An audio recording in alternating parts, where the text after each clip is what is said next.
Welcome to the Business of Property podcast. I'm Simon. I'm Stuart. We've been finding, buying and creating income from investment properties for over 20 years. And we talk every week about the reality of running property businesses. Please do remember that we can email you every month with property market insights. If you join the Business of Property mailing list, you can find the link to that in the show notes. Now, if you are in a full-time job, you will probably know your salary. And you may even know the profit that you get to keep on that salary. So that would be your take-home pay.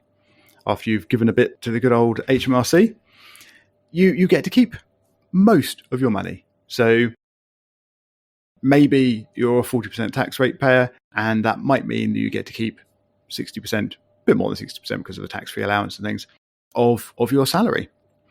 So you are running at a 60+% profit margin on your pay.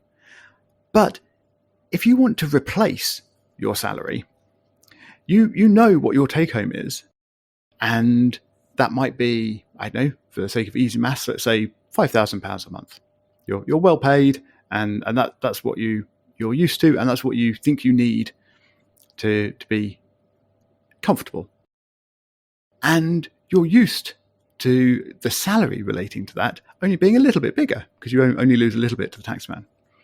However, if you're running a business and looking to actually extract that money as profit from that business, now suddenly that business is going to have much, much higher income than that, because the profit on a business won't be 60%. It'll probably be 10%, maybe, depending on the business. But obviously, we're talking about property businesses. And it might only be 5%. And now suddenly, in order to achieve that profit margin of £5,000 a month, if, let's just say, you're looking at a 10% profit margin, and that I think is fairly optimistic. We might talk a little more about that in this episode, but that's fairly optimistic. You're now looking at needing income into your property business of well into six figures. In fact, £600,000, I think, if I've done the mental arithmetic correctly, which I may not have, but that's a huge amount of money. So I think today, Stuart, we're going to be looking at how you can sort of evaluate that and the amount that you actually need, and try and work backwards from what you're looking for to what you need to achieve to actually have that as income. So where are we going to start? Yeah, that's right. It's something that I didn't do myself, but when I did, I realised the job in hand. Being very fortunate and being on a six-figure salary, I always had it in my head that I was going to aim for that from property. And I went headlong into property without considering just what that actually meant. I just thought, buy a few properties, add water, and hey presto, we're going to have a salary which will keep me, the kids fed, and give us holidays and stuff. And that wasn't proven to be the case. So we are talking about reverse engineering what is required from property to get where you need to go. So the example you just talked about, so within my property business, it's taken us quite a few years to make profit. Now, that's not to say that I haven't taken funds out of the business. We have. That's the beauty of property, is that we can do refinancing, we can do other creative things so the money does get unlocked. But if we are running a property business, ultimately it does need to be a commercially profitable enterprise and therefore needs to generate profit. Otherwise, what is the point? And I think that just like any other business, you need to build it in such a fashion that one day you could step out of it, even if you were stepping out of it for the family or whatever, or handing it over. But just back to the original point.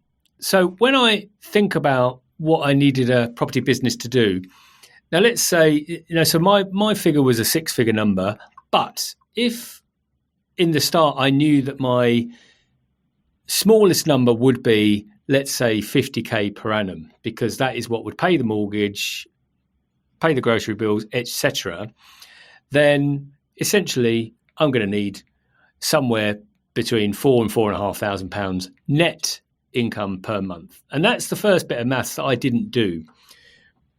Or rather, I did do it on my first property, because my first property was a little flat, and it was a one-bed flat, and it netted out at around £200 a month. And when I say netted out, that was £200 a month, less mortgage, less insurance. It was in personal names, but let's not get into that. And what I hadn't factored into that net amount was also the tax that we would pay on that. So actually, the 200 net was not even 200 net. So to get to my number of, let's just say 4,000 a month, well, already I'm going to need 20 of those.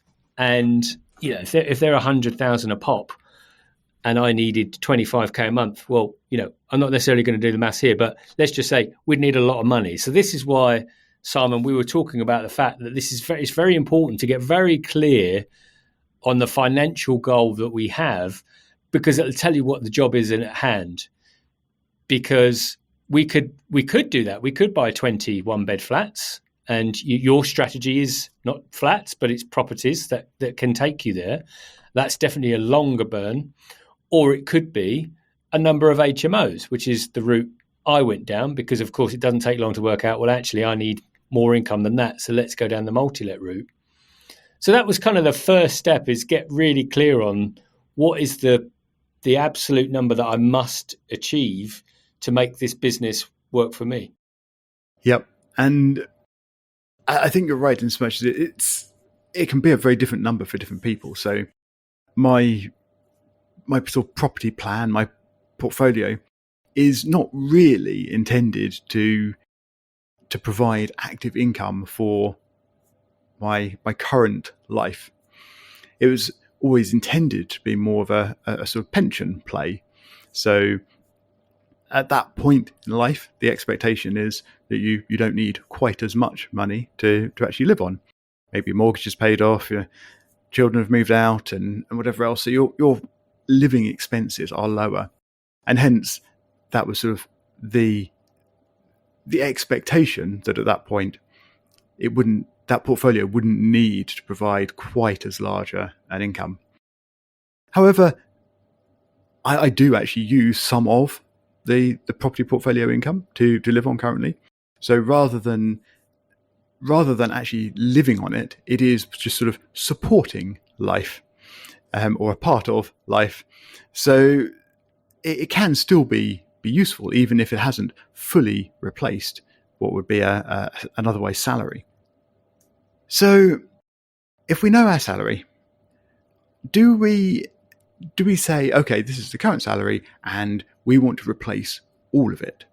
Or is it worth going back to the drawing board and saying, what do we actually need in order to live on before we start working out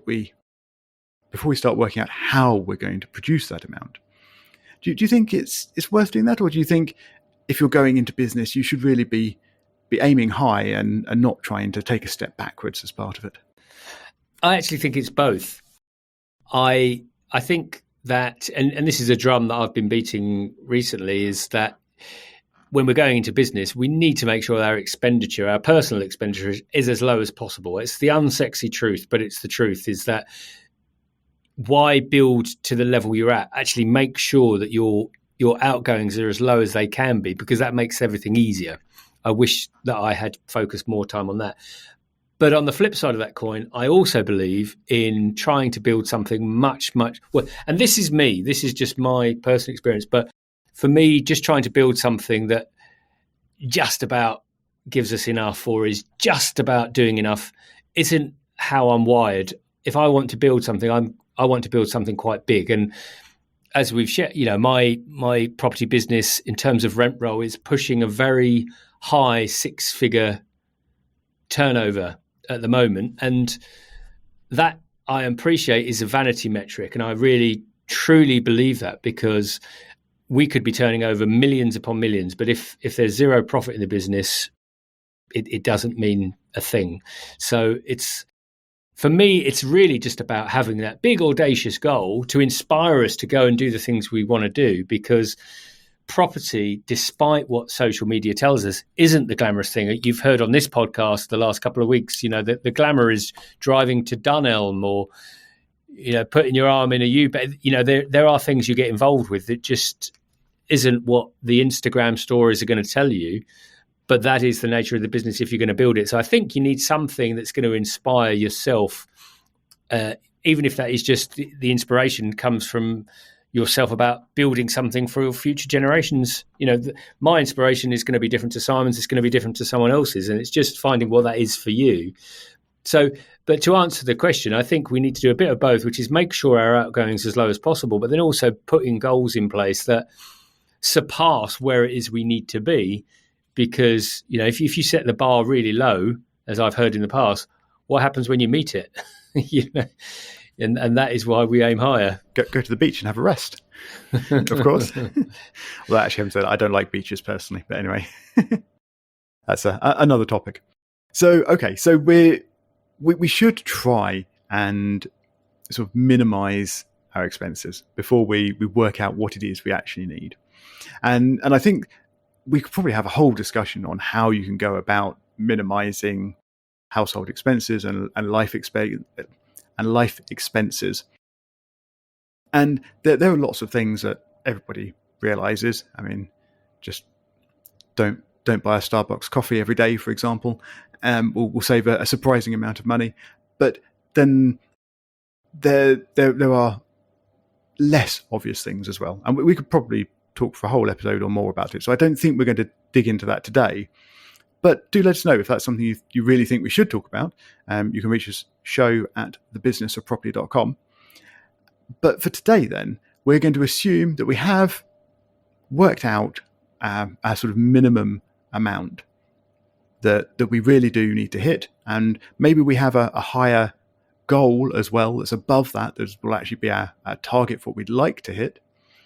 So let's explore some sort of quick rules of thumb for going from that figure to what we might need in a property business to achieve it. So what figure are we going to choose today, Stuart? Well, let's choose the arbitrary number that most people seem to go for, of 100,000. I need £100,000 per annum to live the life I want to lead and still go on holiday as well as feed the kids. I think that's definitely more at the goal level for I think probably an average person. But yeah, okay, it's a nice round number at least. So let's work with that. So if we're looking at needing £100,000 a year in terms of profit, money that we can take out of the business, then if we assume the business is making a 10% profit level or profit margin or whatever, then that would suggest that the business would need £1 million of turnover, £1 million of revenue coming into it. Now that's a hell of a lot.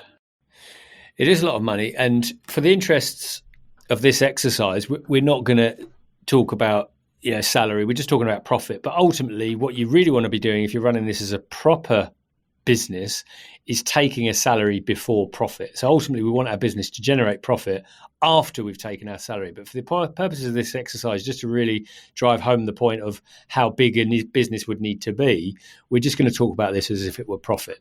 So Simon's absolutely right in terms of if you wanted that salary of 100,000 and you were getting 10% profit, then clearly you'd need £1 million worth of revenue coming out of the business. Now, straight away, you then need to look at what properties are going to deliver that type of revenue and over which time frame you want to do it. Because I might buy an HMO and refurbish it, and a good one in my area might generate £35,000 gross per annum. And I'm just going to say typically that property itself will generate a third of that. So let's say 10,000. And of course, those of you that are very quick on maths will say, well, that's a third. That profit's a third, Stuart, which is higher than your 10%. But as you grow, you're going to need to, without getting too technical, blend your profit. So overall, once you've got 10, 20 properties, it might net out at 10%. Some of them are going to do better, some of them are going to do worse. But even if we start with a really good property that I buy that I purchase, and it generates 10,000 net income, well, straight away, I know, how many of those I'm going to need. I'm going to need 10 of those properties to do what I need it to do. And to get a property that's going to generate £30,000 worth of income, I know I'm going to need to buy a property that's in a ballpark of 250,000. That's already quite a lot of money, and it's going to get multiplied up in a moment. But I thought I'd just put in the other sort of train of thought since I started it. And if we were going with only a 10% sort of profit margin, then that, and then looking at revenue needing to be $1 million or so, that would be approximately 30 of the properties you just mentioned in order to get that high. So we're obviously looking at a lot of properties. Yeah. And this is what I did when I first started out. I said, okay, right, this is going to be really simple. I need to get to number X, and I need a certain number of rooms. My very basic maths said I need 100 rooms. And I thought, oh, that's really easy. And then I worked out the number of average rooms per property was 5. So straight away I worked out that I would need 20 properties. And, that's kind of where we're coming out. So based on our examples, the number doesn't really matter. I think the point is very clear, because what we're saying is you'd need 20 properties, 30 properties, even on high cash flowing, even if they're kicking out a third. So a lot of people might be saying, well, Stuart, you've obviously done something wrong if you're only getting 10% net profit. Fine, get 25% profit, but you're still looking at a very high number of properties. And most people don't have, so we're talking, even just with the examples we've given, we've talked about needing in the ballpark of £2 to £3 million to buy. Okay, we can leverage that with the bank. And if we're doing well now, we can leverage that at 75% loan to value. If we're doing well on an HMO, you could go higher, but on current interest rates, that's going to affect, guess what? Your profit. Because the higher loan to value you go, the higher percentage rate you're going to go, and that's going to push down your net profit. And this is the equations we're talking about. Exactly. And I mean, you're needing huge amounts of capital, even just to fund the deposits. I mean, we're looking sort of million plus. I mean, if you're looking at the 30 properties, you're looking at nearly 2 million. And that's a lot of money. And as you say, the more you're borrowing, the more it's costing you, and the more that's creating pressure on what is actually the profit, and therefore the more properties you need. And if you don't happen to have £1 million, £2 million sitting around, then you're going to probably be borrowing that as well as borrowing the money from the bank. And that money is quite possibly going to be more expensive than the money from the bank. So again, all of this is putting downward pressure on your profit margin, and hence why, rather than looking at needing 10 properties and making 30% profit, you might actually be looking at needing 30 properties and only making the 10% profit margin that we sort of started discussing. And I think that's just an incredible amount of properties to collect and then obviously be responsible for. And I can speak from personal experience about this, because that pretty much was my path. Was I came in, bought a couple of properties with my own funds and the banks, realised the scale of funding that I would need to grow as quickly as I wanted. So then took on investor finance. And as you've said, the cost of investor finance was much higher, i.e. the percentage rate was higher. And we are now like a little bit like a dog chasing our tail, because we're growing the business. But as we're growing the business, the funding requirement has not lessened, it's grown. And of course, we all know what's happened with interest rates. And yeah, so you end up in this cycle where you're bringing the cost down. So what we're bringing out here is that this isn't cut and dried, but is quite feasible. But you need a plan. You need a plan for doing this. And I did work a plan out, got the spreadsheets out. And to get to my 100 rooms, there was a lot of funding required. So it helped reorganize my thinking in such a way. And so rather than thinking I was going to do 100 rooms in a year, I slapped myself in the face and then said, okay, let's build a more realistic plan and let's do this over 5 years and let's map it out that way. Because all of the things that we've just spoken about would mean incredible amounts of funding. And we're guessing that most people listening to this podcast are probably similar to ourselves and don't have access to huge amounts of capital. That means that they could just invest, because otherwise it's less of a thought, isn't it? You could just buy hands-off turnkey investments that are going to generate X percentage that you need to kick out to maintain your style of living, which is where we're all trying to get to. Indeed. We're running out of time, but I'm not quite sure how to really round off this episode other than to say, make a plan and actually think through the fact that as you build the portfolio, assuming you don't have the big pots of money to start with, it is going to get expensive to keep borrowing and to keep building with that, or it's going to take a lot of time. I mean, you can let time do the building for you as well, but then it needs a lot more time. So do have that plan and do try and be realistic with the numbers that you build into it. Just because you can have one property that might return 30% profit on the sort of income, don't necessarily expect that to be fully scalable forevermore.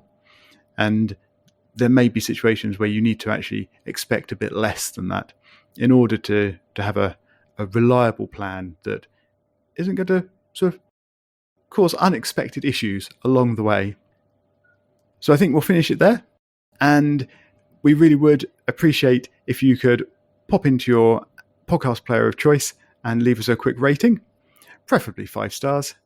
And Stuart and I will talk to you again next week.